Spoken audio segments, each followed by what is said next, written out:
Well, it's a brutal realization. These victims lured into what seems like a loving relationship, only to realize they got caught in a trap.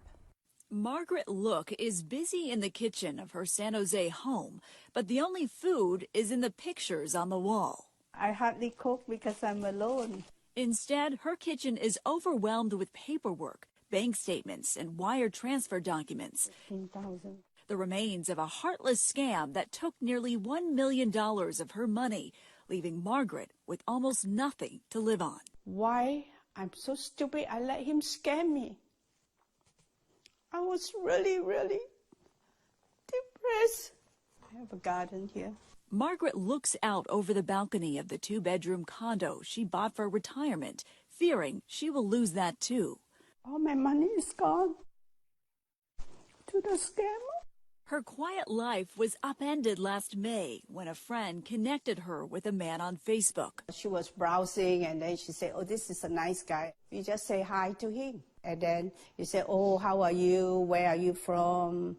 I say, we are from San Jose. And then he said, oh, I like to, meet people from San Jose, and I'm from Texas. His name was Ed, a businessman, also of Chinese descent. They began chatting online, then on the WhatsApp message service. He was really nice to me, greet me every morning. He said he likes me, we are Chinese. Every day they shared details of their daily life, what they ate, where they went, their common heritage. He was calling her honey. She called him love. She texted, when I think of someone special, it's you that comes to my mind. And he wrote, the feelings between us are real. I hope our love can last forever. Every day he's kind of saying sweet talk to me. So I say, oh, maybe, I'm lonely too, right? Yet he would never meet her in person and insisted they kept their romance a secret. And then he started asking me, what investment do you have? And I say, I'm very simple. I don't have any investment. Ed told Margaret she could be rich. He said, did you hear anything about crypto thing?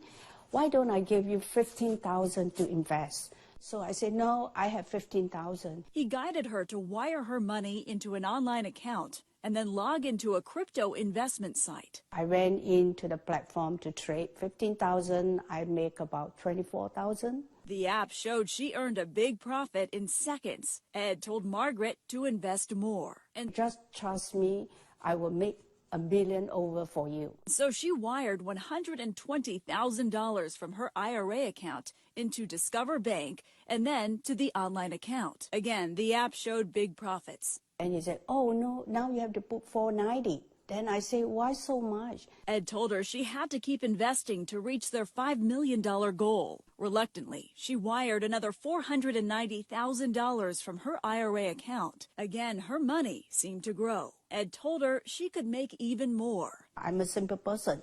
I don't know how to trade. So I follow him whatever he tells me. So she wired him the last $62,000 from her IRA. But Ed did not stop there. He wants me to put another $1 million. So I don't have the money. Now, Ed was not so loving. And he was on the phone with me, constantly pushing me and said, you have to borrow 600. She searched for a lender, obtained a $300,000 second mortgage, then wired all that money too. But it seemed like her crypto account now totaled $2.4 million, and Margaret needed to cash out. Then came the shock. When I go into the platform to get my money, he freezes it. Ed said she had to come up with $1 million to unfreeze the account or lose everything. I don't have the money. And then he said, you have to do it. You have to borrow from your friend, whoever you have. He began threatening legal action and left a chilling voice message. I don't want we be the enemies. Want my lawyers contact with you. Desperate, Margaret consulted ChatGPT. ChatGPT told me, no, this is a scam. You better go to the police station. At that time, I panicked and I called him. I said, Ed, you are scamming me. Turns out that all along, Margaret had been wiring her money directly to a bank in Malaysia where scammers picked it up. It was all part of a growing scheme known as pig butchering, with large organizations operating overseas. The scammers set up fake romantic relationships to lure victims into buying phony crypto, shattering millions of lives. I'm trying to help myself to save this house. I don't know where am I going to stay, right?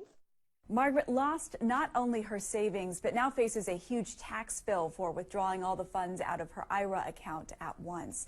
Now, 7 on Your Side has heard from several other victims of pig butchering. An important warning here: to never invest with someone you've never met.